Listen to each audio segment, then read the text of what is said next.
गोजोन फुंबिलिनि बयनिसिमबो खुलुमहरबाय। लोगोसे बे समाव आङो नोंथांमोननि गेजेराव मोनसे गोदान भिडिअ लानानै फैबावबाय। नोंथांमोना भिडिअखौ फारियै जोबजासिम नायलांदो।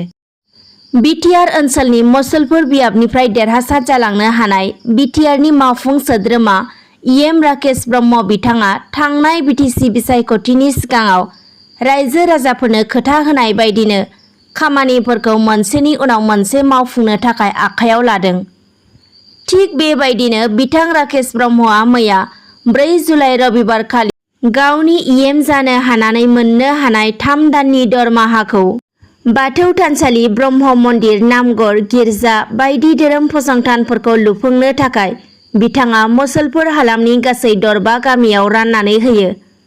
बिनि अनगायैबो फैबाय थानाय 5 बोसोरनि गेजेरावबो बिथां राकेश ब्रह्मआ मुसलपुर बियाबनि गामिफोराव गावनि दान बान्थाखौ राननानै होलांबाय थागोन होनना खौरांगिरिनि गेजेरजों बुंथियो। बिनि गेजेरावनो बिथाङा रोखा बुंथिबावो दि बिटिसिआव बिजेपि आरो इउपिपिएलनि जथायै सोरखाराव बिपिएफआ फैनानै बिटिसिआव फिन सरकार सालायफिनगोन नामा बेखौ लाना दासान्दि गोबां रायजो राजाफोरनि गेजेरावनो गोनो गोथो बुजिलायदों। बिनि सायावनो बिथाङा रोखा फोरमायना होयो। बिथाङा बुङो दि बिजेपि आरो इउपिपिएलनि जथायै सोरखारा मोनसे गोदानै बिटिआर दाफुंनायनि सिमाङा जोबोर गोख्रैथिजों खारगासिनो दं। बेबायदि समाव बिपिएफ दोलोआ बिजेपि आरो इउपिपिएलनि जथायै सोरखारजों फैनानै बिपिएफआ सरकार सालायफैगोन बे बाथ्राया नंखाय होनना बिथाङा रोखा बुंथियो। बेजों लोगोसेनो बिथाङा बुंथिबावो दि हाग्रामा महिलारिया 17 बोसोराव जाख्ल'नायाव लोब्बा थानायखायनो सिबिआइनि नोजोरनिफ्राय खारखोमानानै थानो गोनां जादों। लोगोसेनो बिपिएफनि दैदेनगिरिफोराबो गावसोरनि मावलांनाय दायखौ बारग'नो थाखाय बिजेपि दोलोआव हाबफैनो नागिरदोंब्लाबो बिसोर जाख्ल'नायजों लोब्बा थानायखाय जेलनि आलासि जाहैनो नांगोन होननानै बिटिआरनि मावफुंगिरि सोद्रोमा इएम राकेश ब्रह्म बिथाङा बुंथियो। लोगोसेनो बे बाथ्रानि सायाव आसामनि गिबि मन्थ्रि डक्टर हिमन्त बिश्व शर्मा बिथाङाबो मैया रोखा फोरमायना होयो दि हाग्रामा महिलारिखौ लाना बिजेपि हान्जाया सरकार दानो हाया आरो प्रमद बर'नि बिटिआर सोरखारानो थाबाय थागोन, बेवहाय हाग्रामा महिलारिया जायगा मोना होनना बिथाङा रोखा बुंथियो। दानिया गुबुन खौराङाव फैबावदो। आसामनि बारग' गिबि मन्थ्रि सर्बानन्द सन'वाल बिथांखौ हादोरनि गाहाय मन्थ्रि नरेन्द्र मदि बिथाङा हादोरनि राजथावनि दिल्लीयावनो थानो थाखाय खावलायदों।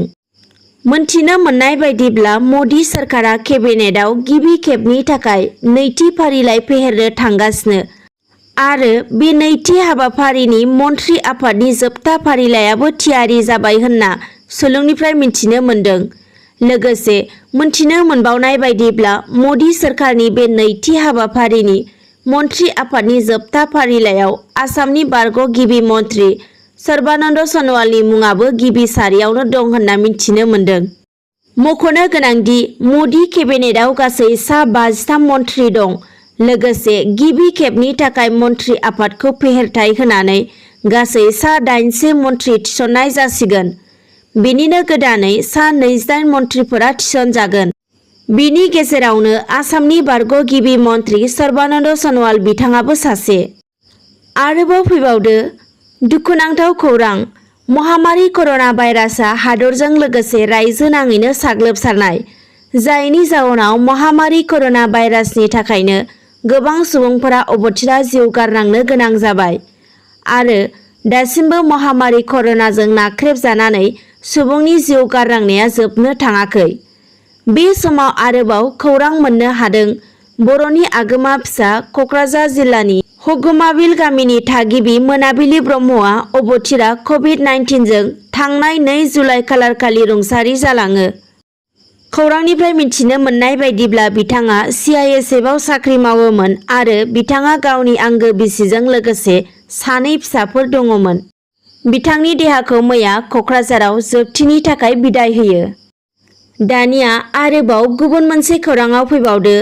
आसाम बिधान सभानि बुंथिगिरि थामहिनबा पानेरि बियाबनि एमएलए बिथां बिस्वजित दैमारिया मैया 4 जुलाइ रबिबार खालि बेरगावनि बड'लेण्ड आलासि जिरायसालिनि नब्लाङाव गासै सा 37 केन्सार बेरामजों भुगिनांनाय सुबुंफोरनो साफायाव 20,000 राङै अनसुंथाइनि चेक राननानै होदों।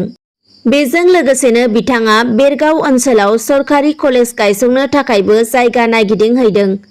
मोनथिनो मोननाय बायदिब्ला गावनि बियाबनि सिङाव गोग्लैनाय केन्सार बेरामिफोरा बिथां बिस्वजित दैमारिनाव हेफाजाबनि थाखाय आर'जलाइ होदोंमोन, जायनि जाउनाव बिथां बिस्वजित दैमारिया बेखिनि हेफाजाबखौ बेरामिफोरनो गथायनानै होयो। लोगोसे बिथां बिस्वजित दैमारिया खौरांगिरिनि सिगाङाव बुङो दि बेरगाव ओनसोलाव माखासे जौगायै थासारिफोरखौ नायनानै जौगाहोनो थाखाय राहा लानाय जादों आरो बेरगाव ओनसोलावनो सरकारनिफ्राय गायसंनो गोनां जौमा कलेजनि थाखाय हा-हुनि जायगा नागिरदिंनाय जादों होननानैबो बिथाङा फोरमायदों। दानिया फैबावदो 62 नं बरमा बिधानसभा बियाबनिफ्राय गोदानै एमएलए जानो हानाय बिथां भुपेन बर'आ बाक्सा जिल्लानि सिङाव थानाय खख्लाबारि आरो दोलोबारिनि गोग्लैसोनानै थानाय हायाव माइ आबाद मावनानै थांना थानायनि राहा हिसाबै थुलुंगाखां आरो गोदान मोनसे जांख्रिथाय लाबोदों। मोनथिनो मोननाय बायदिब्ला बिथां एमएलए भुपेन बर'आ बरमा ओनसोलनि खख्लाबारि आरो दोलोबारि गामियाव खदाल हान्जानि गेजेरजों आबाद मावनो हायै 60 बिगा हायाव माइ आबाद मावदों। आबादथिलियाव ओंखारबोना बिथां एमएलए भुपेन बर'आ गावबो आइजोफोरजों लोगोसे माइ गायफादों, खोथिया रोगादों।